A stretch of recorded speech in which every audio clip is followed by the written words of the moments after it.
Hello, my name is Rob Shimshock. I'm the correspondent editor at Campus Reform. I have with me here today Nicole Neily, who's the president of Speech First, a nonprofit dedicated to defending students' rights to free speech on college campuses. How are you, Nicole? I'm good. How are you? Doing pretty well. So I heard that you and Speech First are suing the University of Illinois at Urbana-Champaign for suppressing free speech on college campuses. And I actually saw in the lawsuit you guys are taking issue with a few of their policies. There's a bias response team at the school. There's a leafleting policy that forbids signage for non-campus elections, it looks like. And there's even the school's ability to issue a no contact directive, which could perhaps infringe upon students' freedom of movement. Can you briefly describe these policies for us? And then if you had to pick one, which do you think is the most egregious? Sure, yeah. Like you said, there are a bunch of policies. The leafleting policy in particular, I think, is one that is just, it's such a violation of the First Amendment, it kind of blows my mind. Students need to get prior approval to pass out handouts related to elections that are not on-campus elections. So I think mayor, Congress, president. And frankly, I mean, the founding fathers wrote the First Amendment to protect political speech. So you think, why does the University of Illinois think that they have the right to do this? And why do they think they could get away with it? The policies are very unclear. And frankly, it's such a hassle and students are so uncertain about it that they just avoid doing this, like passing out flyers altogether. And that's preventing them from participating in the political process, which is absolutely unacceptable and egregious. There are the other policies, as you mentioned, there's the bias response team. Illinois has probably one of the worst bias response teams that we've seen. This is our third case we brought against a school with the bias response team.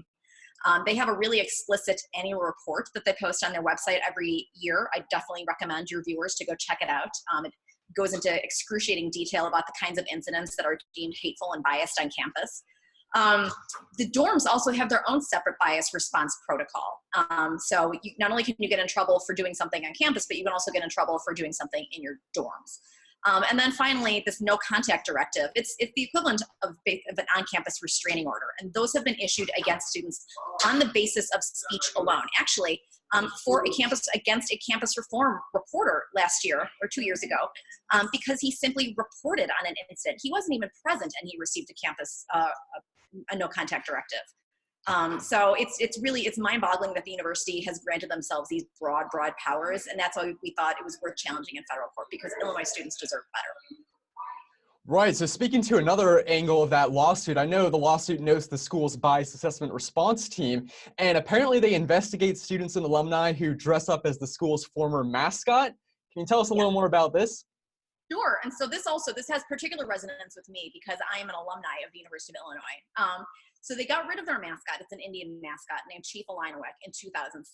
And we found an old podcast recording of the head of the bias response team saying, look, as long as the chief is around, we're going to keep getting and processing reports on it.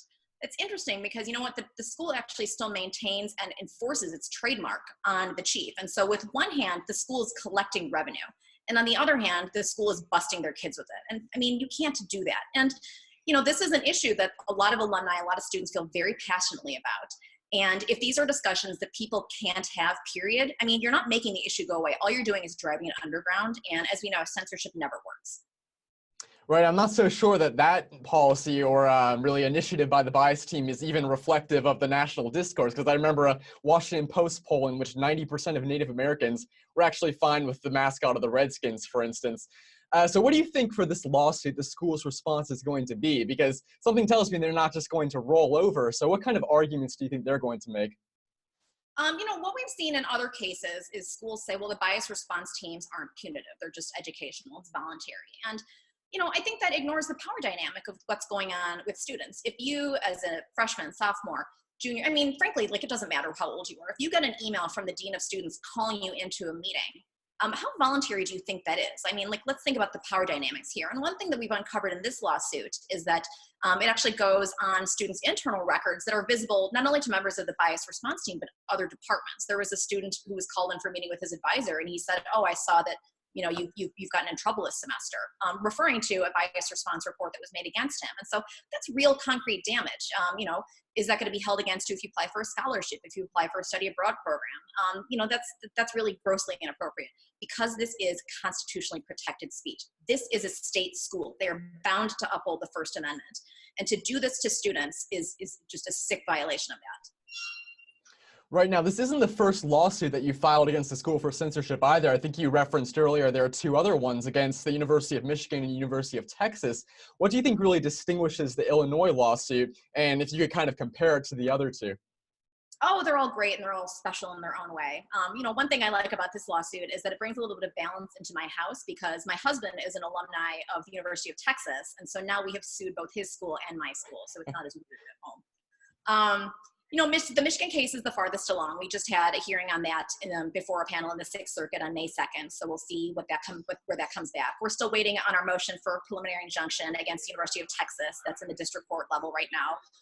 And from there, we'll go to the Fifth Circuit. So, it's exciting to have so many balls in the air, but it's also really sad that there are so many gross violations of students' rights just across the country. I mean, what concerns me most is that students they're refraining from speaking or engaging in expression altogether because they're scared. There are these very, very broad, very vague policies in the books where students are in the position, they don't know what they can be in trouble for. And then with the bias response team on campus, you can get in trouble at any time, anywhere. The University of Illinois claims jurisdiction over online, on campus, off campus.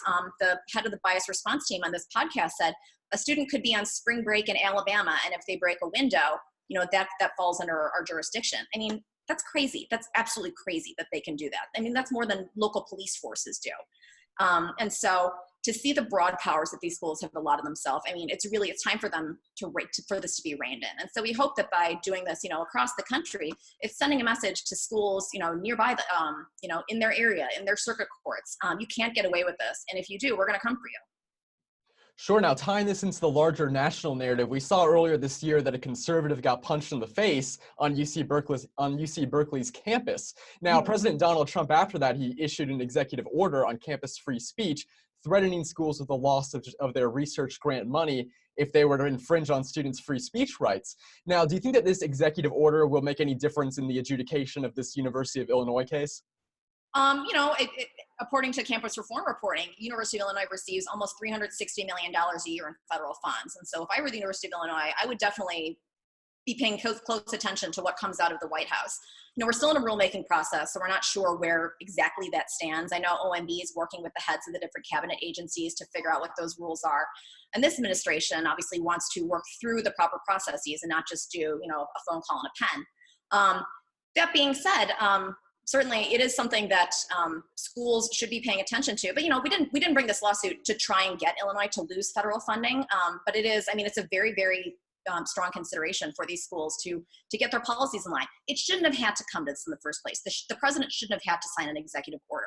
The First Amendment is right there. It's right there. That's all the heads up that these schools should deserve. And sadly, they still have to be reminded to uphold their students' rights. Well, thanks so much, Nicole. We'll make sure to keep on top of this story. Thanks for having me. I'm Cabot Phillips with Campus Reform. Thanks so much for watching. If you want to donate to help us make more videos just like that, you can click right here. And if you want to be the first person to see all of our new content, click the subscribe button right here. Please, click one of them. Doesn't have to be both. One or the other. Okay, thanks.